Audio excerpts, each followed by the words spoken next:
The night I found out I wasn't invited to my own daughter's rehearsal dinner, I was standing in my kitchen in Portland, Oregon, folding the check I'd just written for $58,000. The final payment for Amanda's dream wedding. I'd already covered the venue, the catering, the photographer, the flowers, the band, everything she'd circled in those glossy bridal magazines she'd been collecting since she was 12. My late wife Catherine would have loved to see this day. I was doing it for both of us. I called Amanda to confirm I'd deposited the check. "Hey, sweetheart," I said when she picked up. "Just letting you know the Riverside Gardens payment went through. You're all set for Saturday." There was a pause. Music in the background. Laughter. The clink of glasses. "Oh, Dad, thanks." Her voice sounded distant, distracted. "That's great. So what time do you want me there Friday?" I asked. "For the rehearsal dinner?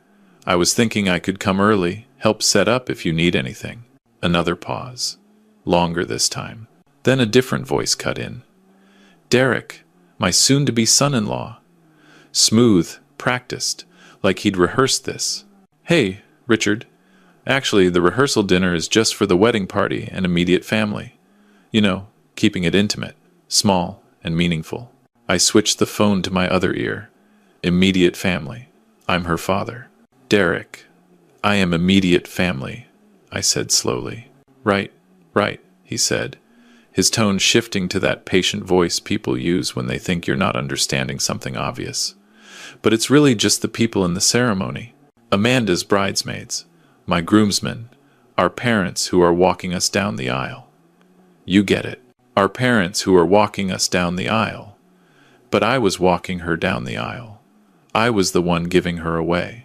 "I'm walking Amanda down the aisle," I said, my voice quiet. "Actually," Derek said, and I could hear Amanda whispering something in the background. "We decided my dad and her mom's sister, Aunt Diane, will do it together. You know, since Catherine isn't here, it feels more balanced that way." The words hit me like a fist to the sternum. Aunt Diane. Catherine's sister who lived in Seattle and saw Amanda maybe twice a year. She was walking my daughter down the aisle. Not me. "Amanda," I said, my throat tight. "Is that true?" She came back on the line, her voice small. "Dad, it's just, Derek's family is really traditional, and they thought it would be nice if—" I didn't hear the rest. The phone felt heavy in my hand. The kitchen, the one Catherine and I had remodeled together 20 years ago, suddenly felt too small, too quiet, too full of ghosts. "Dad?" Amanda said. "Are you still there?" "Yeah," I managed. "I'm here. You understand, right? It's not personal. It's just, this is our day, and we want it to be perfect. Our day. The day I'd been saving for since she was born. The day I'd liquidated part of my retirement to pay for. The day I'd sold Catherine's vintage Mercedes to cover the last-minute upgrades Amanda insisted on." "Sure," I said. "I understand." "Great. So we'll see you Saturday at the ceremony, 2 o'clock sharp. Love you, Dad." The line went dead before I could answer. I stood in my kitchen, holding a silent phone that suddenly weighed 1,000 pounds. Outside, the streetlights flickered on over the driveway where I used to teach Amanda to ride her bike, where Catherine and I had waved goodbye on her first day of kindergarten, where I'd helped her load up for college 12 years ago, promising I'd always be there for her. Always. I looked at the checkbook still open on the counter. $58,000. That number stared back at me like an accusation. It wasn't the biggest check I'd written for Amanda, not even close. There was the $15,000 for the down payment on her condo when she and Derek first moved in together. The $8,000 I'd quietly transferred when their credit cards maxed out during the holidays. The $12,000 for Derek's business venture that never quite got off the ground. I'd kept telling myself it was what fathers do. You help, you support, you make sure your child has opportunities you didn't have. But this, being replaced by Aunt Diane, being excluded from the rehearsal dinner like I was some distant cousin who might embarrass them. This was different. I didn't sleep that night. I sat in Catherine's old reading chair, the one with the needlepoint cushion she'd made, and stared at our wedding photo on the mantel. We'd gotten married at City Hall with 2 witnesses and $20 between us. No catering, no band, No Riverside Gardens. Just love and a promise.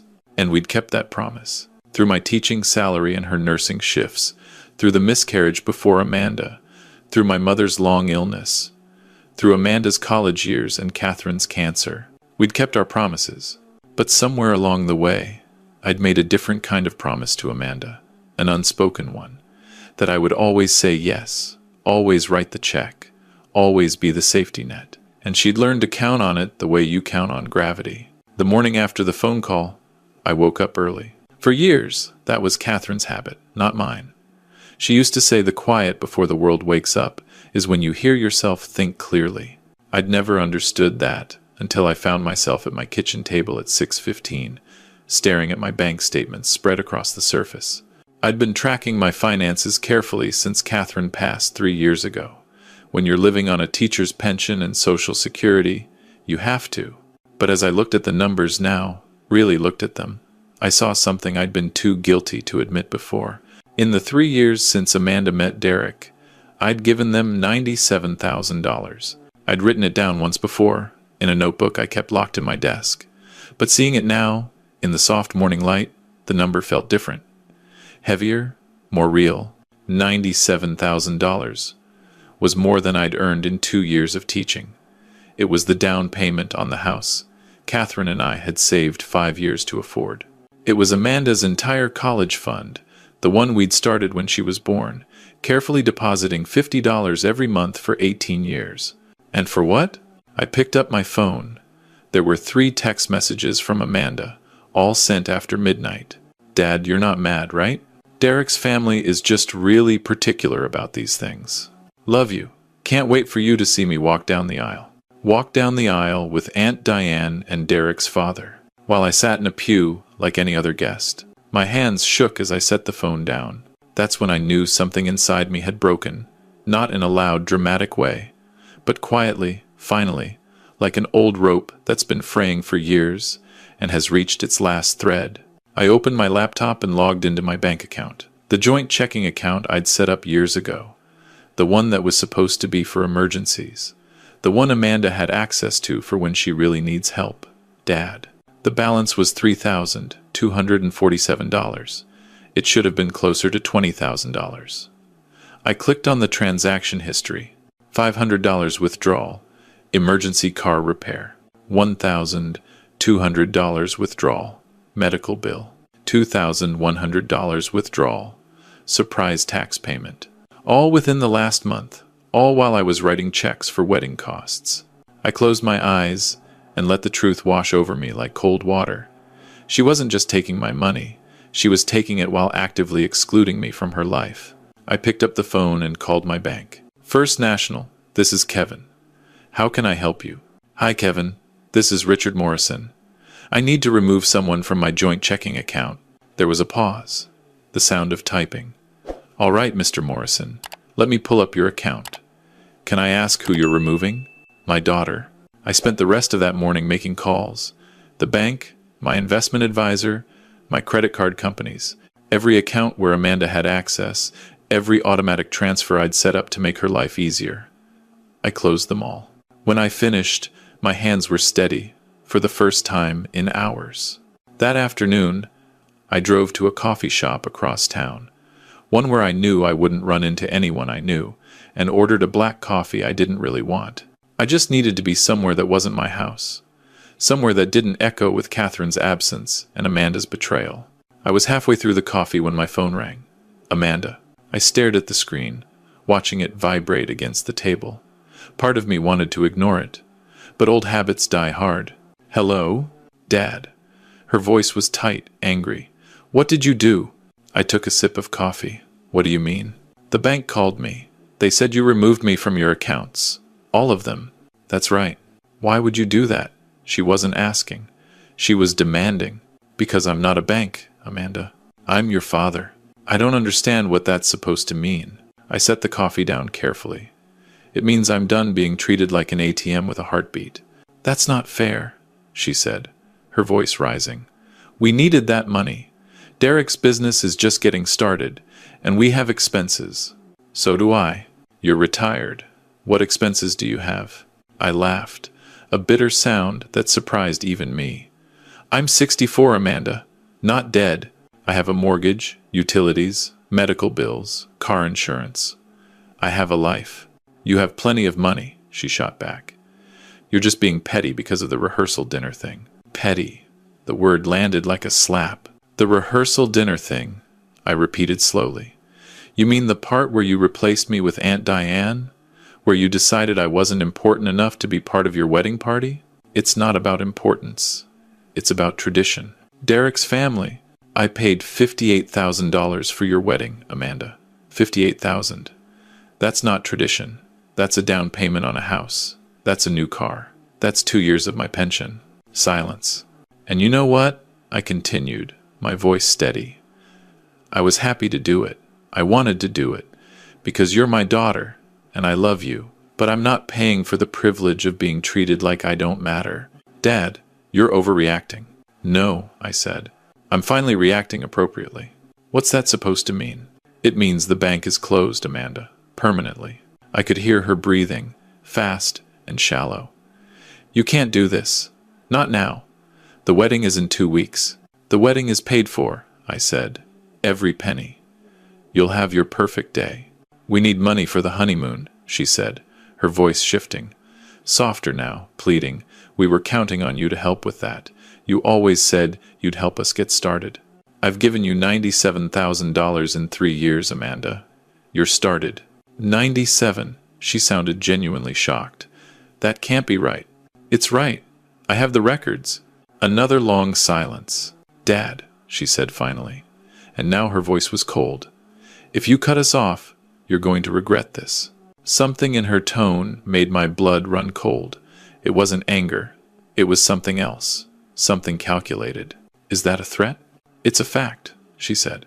We'll handle this our way. The line went dead. I sat in that coffee shop for another hour, staring at my phone, waiting for the fear to come. But it didn't. Instead, I felt something I hadn't felt in years. Relief. 3 days passed. Quiet days. I worked in the garden, fixed the loose board on the back deck, organized the garage. Small, normal things that made me feel like I was reclaiming pieces of my life. Then, on Thursday morning, the doorbell rang. I opened it to find a man in his 40s, expensive suit, leather briefcase, the kind of polished smile that doesn't reach the eyes. Richard Morrison? Yes. He reached into his briefcase and pulled out a manila envelope. You've been served. My stomach dropped. Served with what?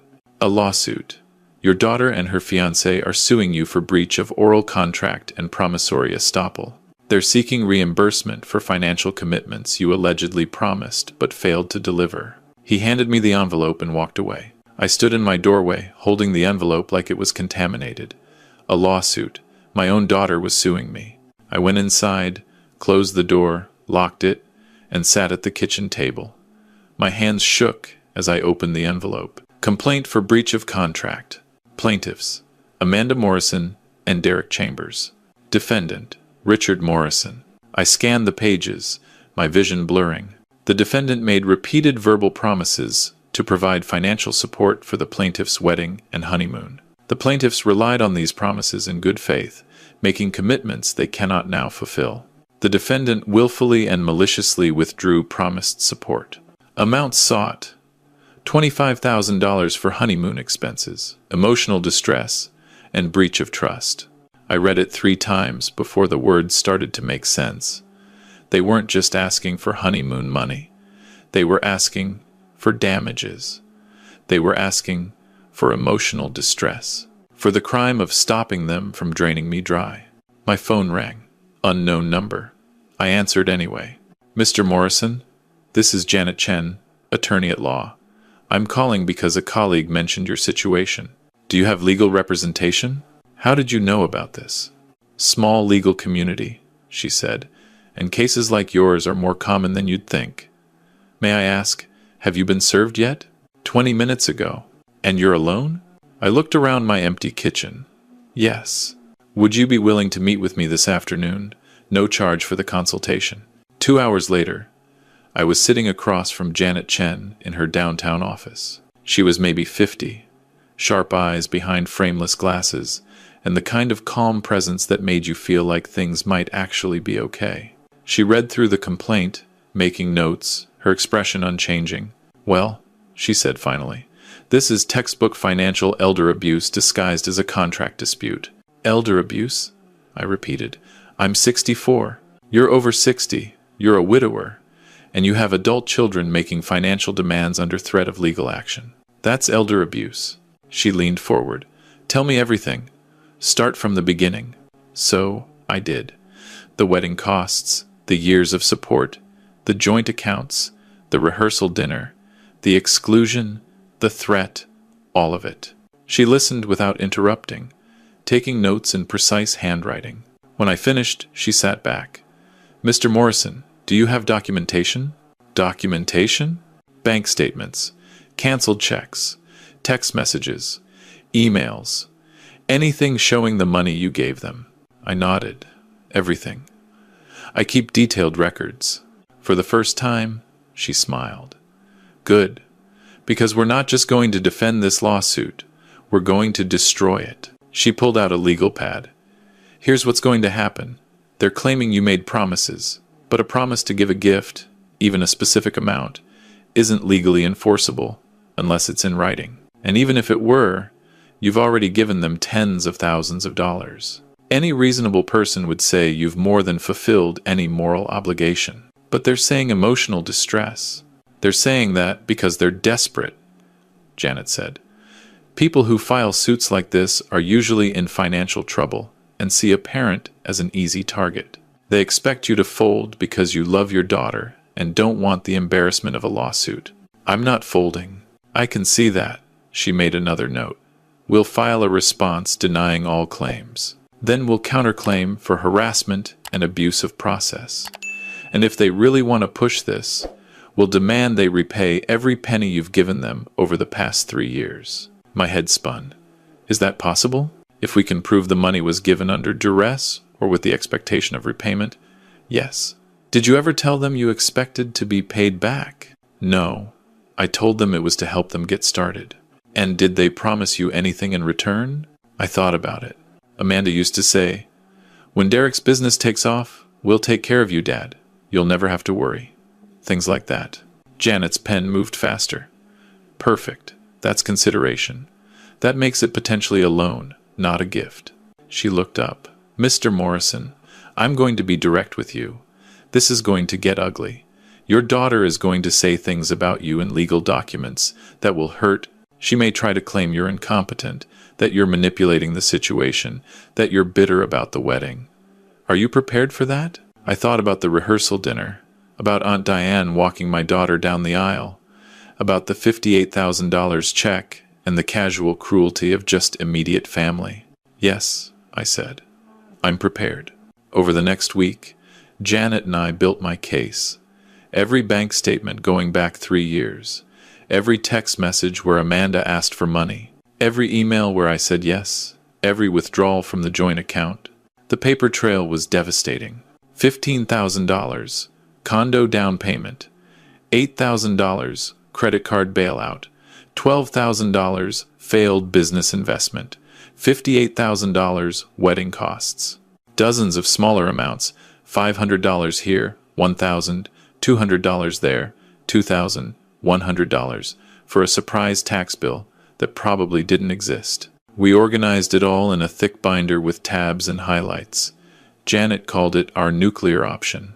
"If they push this to court," she said, "we show the judge exactly what kind of people they are." But I hoped it wouldn't come to that. Part of me still believed Amanda would come to her senses, that she'd drop the lawsuit, apologize, try to rebuild what we'd broken. That hope died the following Tuesday. I was pulling weeds in the front garden when a car pulled up. Amanda's silver Honda. She got out, sunglasses on despite the overcast sky, and walked toward me like she owned the sidewalk. "We need to talk," she said. I stood up, brushing dirt from my knees. "I have a lawyer now, Amanda. You should talk to her." "I'm not here about the lawsuit." She crossed her arms. "I'm here about the wedding." My chest tightened. "What about it?" She took off her sunglasses, and I saw her eyes were red, but I couldn't tell if it was from crying or anger. "Derek and I have been talking," she said, and we've decided maybe it's better if you don't come." The world tilted. "Don't come to your wedding? It's going to be awkward now, with everything that's happening. The lawsuit, you cutting us off, making this whole thing about money. We don't want that energy on our special day." "Making it about money?" I repeated, my voice quiet. "Amanda, you're the one suing me for $25,000. Because you promised," she snapped. "You've always promised to be there for me, and now, when we actually need you, you're being selfish." Selfish. There was that word again. "I've given you nearly $100,000, I said. "And we're grateful," she said, but her tone suggested otherwise. "But that doesn't mean you get to control our lives. This is our wedding, our day, our decision. I paid for it. So what? You think that buys you the right to judge us? To embarrass us by making a scene?" "I haven't made any scenes, Amanda. I just stopped saying yes to every demand." She stepped closer. "You know what? Fine. Keep your money. Keep your petty little boundaries. But don't expect to be part of our lives anymore. Derek's family warned me about this. They said you'd try to manipulate me, use money to control me. I didn't believe them, but I was wrong." Each word hit like a physical blow. "I have never tried to control you," I said quietly. "Then why are you doing this? Why are you ruining the happiest time of my life?" "Because I'm your father, not your piggy bank." She stared at me, and for just a second, I saw something flicker in her eyes. Uncertainty, maybe, or recognition, but it vanished as quickly as it came. "Don't come to the wedding," she said again. "I'll have your name removed from the guest list." She turned and walked back to her car. I stood in my garden, dirt under my fingernails, watching my daughter drive away. The sun had broken through the clouds, casting long shadows across the lawn. Catherine and I had planted together 30 years ago, and I realized something. I'd already lost her, maybe a long time ago. Maybe the moment Derek convinced her that love could be measured in dollar signs. That night, I called Janet. "She uninvited me from the wedding," I said. There was a pause. "I'm sorry, Richard." "Don't be. I think it clarifies things." "How so?" "Now I know exactly who I'm dealing with." Janet's voice hardened. "Then let's give them the fight they asked for." 2 weeks later, we stood in a courtroom. Not a big, dramatic room like in movies. Just a small civil court chamber with fluorescent lights and worn carpeting. Amanda and Derek sat with their lawyer on one side. I sat with Janet on the other. The judge was a woman in her late 50s, Judge Patricia Osborne, with reading glasses on a chain and the demeanor of someone who'd heard every excuse ever invented. Amanda's lawyer went first. Young, overconfident, the kind of attorney who probably charged by the syllable. "Your Honor, this is a straightforward case of promissory estoppel." Mr. Morrison made repeated, specific promises to fund his daughter's honeymoon. The couple relied on these promises, made commitments, and are now left in financial distress due to his capricious withdrawal of support. Capricious. As if stopping someone from bleeding you dry was a whim. He presented their evidence. Text messages where I'd said, "Don't worry, I'll help." Emails where I'd written, "I want you to have the wedding of your dreams." Voicemails where I'd told Amanda, "I've got you covered." All taken out of context, all twisted to look like binding contracts. Then Amanda testified. She wore a pale blue dress, hair pulled back, minimal makeup. The picture of a wounded daughter. "My father has always been my rock," she said, her voice trembling. "After Mom died, he promised he'd take care of me. That I'd never have to worry." And I believed him. She dabbed her eyes with a tissue. "Derek and I planned our honeymoon based on Dad's promise. We booked flights, hotels, everything. And then, out of nowhere, he cut us off. Said horrible things about Derek's business. Accused us of using him." She looked directly at me. "I don't understand what happened to my father. It's like he became a different person."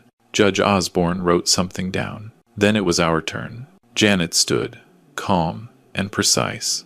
"Your Honor, the plaintiffs would have this court believe that Mr. Morrison is a callous father who abandoned his daughter. Nothing could be further from the truth." She opened our binder. "Over the past 3 years, Mr. Morrison has given the plaintiffs $97,000. Not lent, given. with no expectation of repayment and no written agreement. She walked Judge Osborne through the documentation. Every check, every transfer, every time I'd said yes. "This is not a man who fails to support his daughter," Janet said.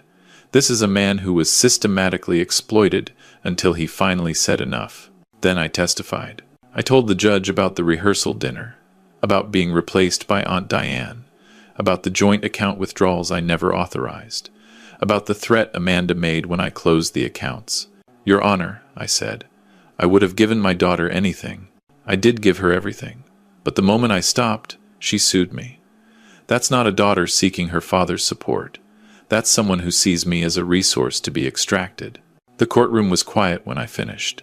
Judge Osborne removed her glasses. "Let me make sure I understand," she said, looking at Amanda's lawyer. "Your clients received $58,000 for a wedding, $15,000 for a condo, and multiple other payments totaling nearly $100,000 over 3 years. And now they're suing for an additional $25,000 because Mr. Morrison declined to fund their honeymoon?" "Your Honor, the promises were made." "Alleged promises," the judge interrupted. "Verbal statements of support are not legally binding contracts, especially when, as Mr. Morrison's counsel has demonstrated, he has already provided substantial financial assistance, far exceeding any reasonable expectation." She looked at Amanda and Derek. "I see this pattern frequently. Adult children who have become accustomed to parental support and view it as an entitlement rather than a gift. When that support is withdrawn, they retaliate legally." Derek shifted in his seat. Amanda stared at her hands. "This court," Judge Osborne said, "categorically denies the plaintiff's claim." Relief flooded through me. But she wasn't finished. "Furthermore," she continued, "I'm troubled by the timing and nature of this lawsuit. Filing a claim for emotional distress while simultaneously excluding the defendant from a wedding he fully funded suggests this action was brought in bad faith." She looked at Amanda's lawyer. "I'm ordering the plaintiffs to pay Mr. Morrison's legal fees, and I'm referring this matter to Adult Protective Services for review as potential financial elder abuse." Amanda's face went white. Derek started to stand, but his lawyer pulled him back down. The gavel came down.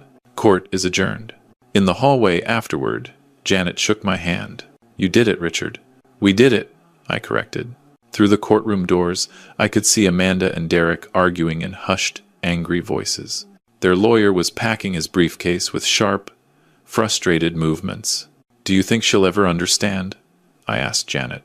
She looked at the arguing couple and shook her head. "Some people never do. But that's not your responsibility anymore." She was right. I walked out of that courthouse into the bright Portland afternoon. The air smelled like rain and fresh-cut grass. Somewhere nearby, a food cart was selling coffee and pastries. Normal people doing normal things, completely unaware of the small war that had just ended inside. I bought a coffee and sat on a bench in the park across from the courthouse. I watched families walk by, fathers pushing strollers, daughters laughing with their dads, and I felt something unexpected. Peace. Not happiness. Not yet. But peace.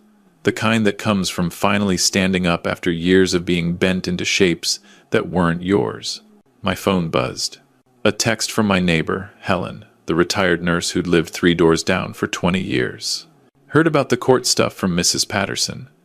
Just wanted you to know I'm proud of you. Come by for dinner this week?" I smiled and typed back, "I'd like that." Over the following months, my life changed in small, important ways. I sold the big house, the one full of memories and empty rooms, and moved to a smaller condo downtown with a view of the river. I joined a woodworking class at the community center. I started volunteering at the library, reading to kids on Tuesday afternoons. I traveled, not extravagant trips, but real ones. I drove up the coast to Seattle, visited old teaching colleagues, ate fresh salmon at Pike Place Market. I flew to Denver to see my college roommate I hadn't talked to in 15 years. We drank too much beer and laughed about being old. I lived, not for Amanda, not for anyone's expectations, for myself. 3 months after the court hearing, I received a letter. Not legal documents this time, just a simple envelope with handwriting I recognized. I almost didn't open it, but curiosity won. Dad, Derek and I got married last month. It was small, just immediate family at the courthouse. We decided not to do the big wedding after all. I'm writing because my therapist suggested I try to explain some things. I'm not asking for forgiveness or trying to get back into your life. I just want you to know that I'm starting to understand what happened. Derek and I separated 2 weeks ago. Turns out he was only interested in me as long as the money was flowing. When it stopped, he found someone else whose father still had an open checkbook. I'm not telling you this to make you feel sorry for me. I'm telling you because I realize now that you were right about Derek, about boundaries, about everything. I stole from you, not just money, but trust and respect and love. I treated you like you were only valuable for what you could provide. And when you finally had the courage to say no, I punished you for it. I don't expect you to forgive me. I'm not sure I'd forgive me. But I needed you to know that I see it now. What I did, what I lost. I'm sorry, Dad. Amanda. I read the letter 3 times. Then I folded it carefully and put it in my desk drawer. I didn't respond. Maybe I would someday. Maybe I wouldn't. But for now, I was okay with the silence. Because I'd learned something important in the last 6 months. Love doesn't mean letting people destroy you. It doesn't mean funding their mistakes or enabling their worst behaviors. Sometimes love means saying no. Sometimes it means walking away. And sometimes, if you're very lucky, it means finding yourself again on the other side. That evening, I stood on my condo balcony, watching the sun set over the Willamette River. The sky burned orange and pink, reflecting off the water in colors Catherine would have loved. I thought about her sometimes, wondered what she'd think of all this. Part of me believed she'd be proud, not of the lawsuit or the pain, but of the man who finally learned to value himself. I raised my coffee cup to the sunset, to Catherine, to second chances. My name is Richard Morrison, I whispered. I'm 64 years old, and for the first time in years, my life belongs to me. And that was enough.